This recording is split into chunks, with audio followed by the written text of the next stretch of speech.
Good morning, Bible students. I hope you're all still with me.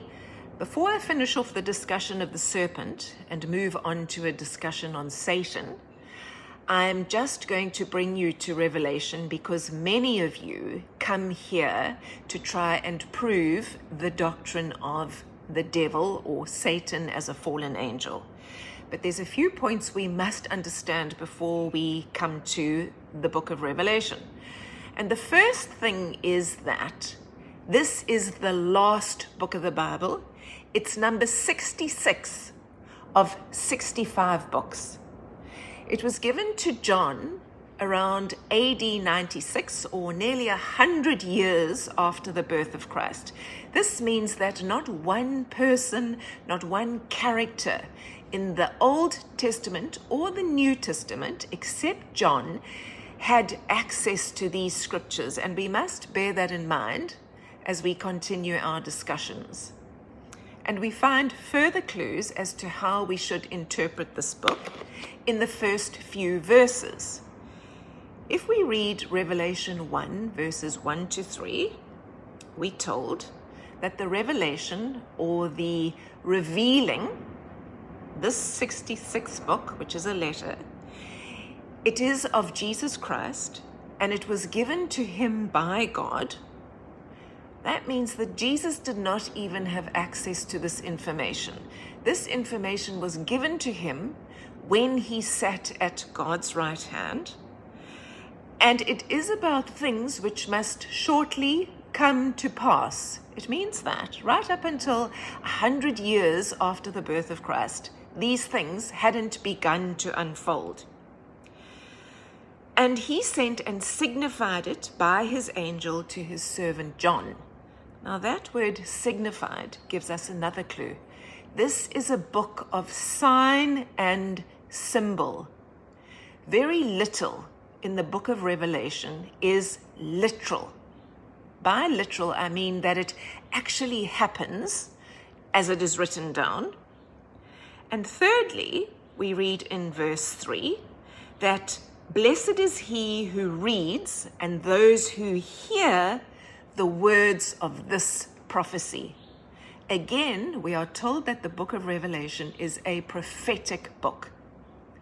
And with these thoughts in mind, let's turn to some popular passages that are used to give an explanation for example, how the devil fell out of heaven.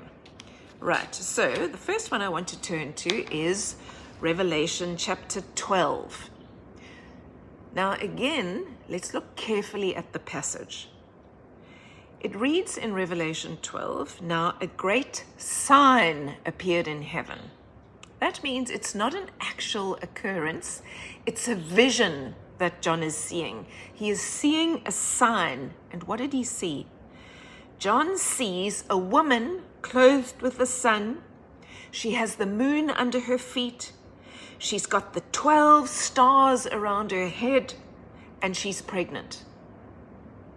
This giant woman, because how giant must she have been to be clothed with the sun, is about to give birth, and waiting for this pregnant woman to give birth is a great fiery red dragon with 7 heads and 10 horns.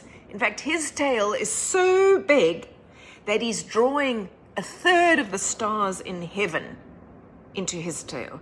And it says he's ready to eat the child once the child is born. Part of this sign or vision that John sees is a war in heaven. And we read of that in verse 7, that war breaks out in heaven.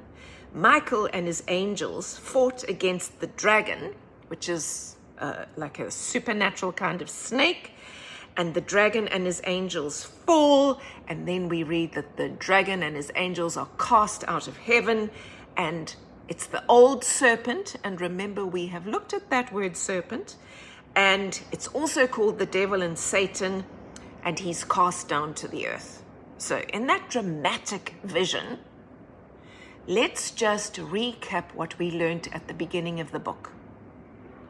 Number 1, it is the unveiling of things which must shortly come to pass. That means that whatever this vision is, and remember that it's a vision, it hadn't happened, which means that the serpent in the Garden of Eden was not this serpent, because how could it have been?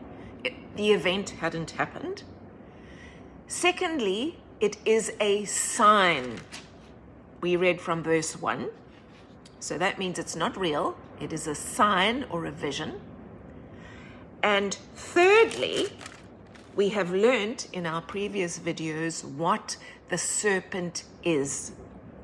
So with those clues in mind, I promise you that we will discuss Revelation, but we will discuss Revelation as the last book that is written, rather than at the beginning of our discussions and then suddenly making assumptions that what is still going to happen, according to Scripture, has already happened when we view the Scriptures that we are going to in our next set of talks, where I will deal with Satan.